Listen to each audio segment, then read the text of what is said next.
Neste nono bloco, ou bloco de número 9, eu vou dar continuidade à discussão dos principais personagens que tiveram uma importância na construção do que hoje nós chamamos de Sistema Único de Saúde, a universalização da saúde pública. Lembrando que na década de 70 ou mesmo 80, 50% da população tinha acesso à saúde.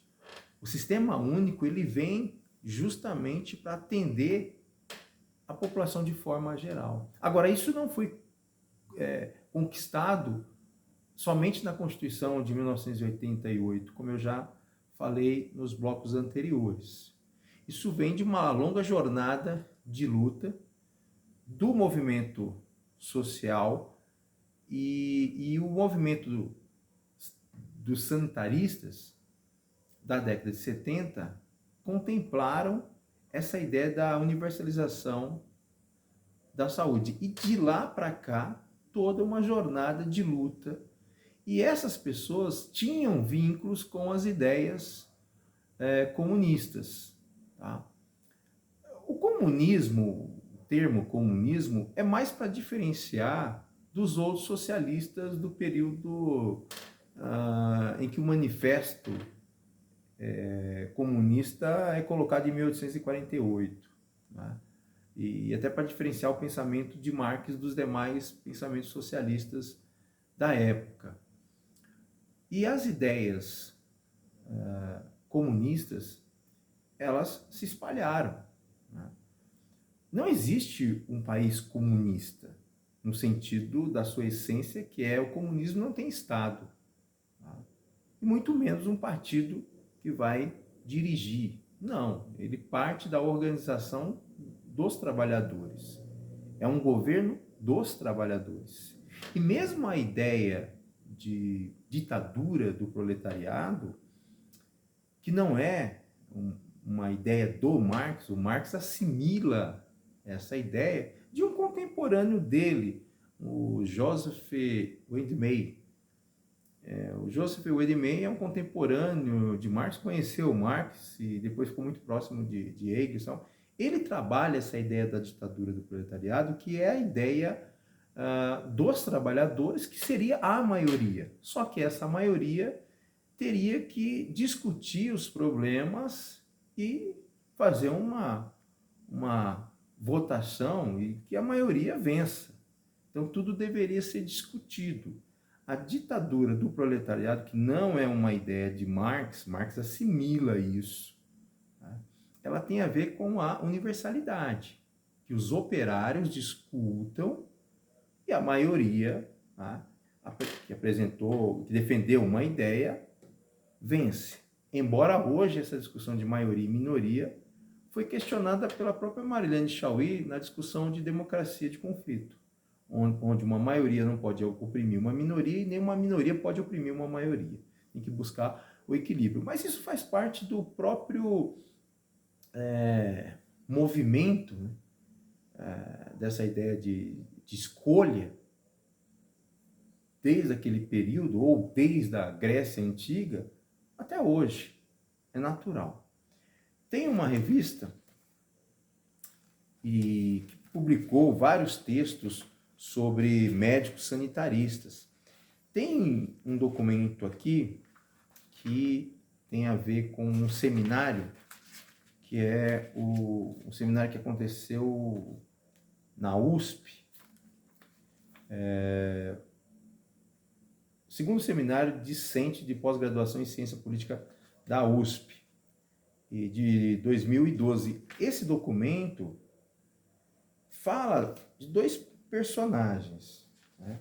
A começar, deixa eu ver aqui, a começar pelo Eleutério Rodrigues, tá? Que o Eleutério, ele vai conhecer na década de 80 o Ézio. E se você entrar na internet, você vai perceber que o Ézio de Albuquerque Cordeiro é o personagem central e que lutou exaustivamente pela implantação do SUS. Ele fez parte do Instituto de Medicina de Saúde em 1971, tá? E em 76 divulgou um manifesto, e quem lê o manifesto, né, percebe ali nitidamente as ideias socialistas, né? O Eleutério, ele foi um membro, as origens da opção por atuar dentro do Estado podem ser rastreadas na militância de vários dos militantes com o Partido Comunista Brasileiro, que havia optado como coletivo pela atuação por dentro do Estado, em detrimento da luta armada. Então, era uma vertente das ideias comunistas. A trajetória do Eleutério está dentro do Centro Brasileiro de Estudo em Saúde, o SEBS. Então, ele fez parte, o Eleutério, e o Eleutério, ele era um comunista, né, Leandro? Ele era... e a Associação Brasileira de Pós-Graduação em Saúde Coletiva, Abrasco, filiado e militante do PCB ou MDB, né? Porque o PCB estava na clandestinidade e boa parte dos membros que não defendiam a luta armada foram para o MDB naquela ideia de discutir dentro do Estado. E no mesmo seminário, traz o personagem do Ézio, né? Ézio Cordeiro, militante do movimento sanitarista, que já defendera em suas publicações, vou colocar o óculos aqui, a estatização do setor da saúde. Então, ele era um crítico à ideia da privatização. De fato, aí tem assim, ele foi indicado para a presidência do INASP, né? O INASP antecede o SUS, tem a ver com a Previdência Social. Instituição responsável por 85% dos recursos do setor e promotora de provedores privados como seus principais fornecedores. Tá? Os livros nos quais Ézio defendia a estatização, aí tem um comentário do Roberto Nogueira, né? Ele é um comunista. Então, o Nogueira fala que ele é um comunista. E, de fato, Ézio fizera parte do clandestino PCB. Graduou-se pela URJ, onde participou de uma experiência de saúde comunitária.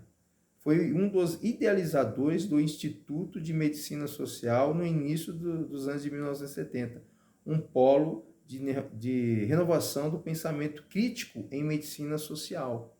Então, aqui uma evidência que tanto o Ézio como o Eleutério eram militantes do comunismo, né? Do movimento comunista. Era uma vertente que eu vou deixar mais claro nos próximos blocos.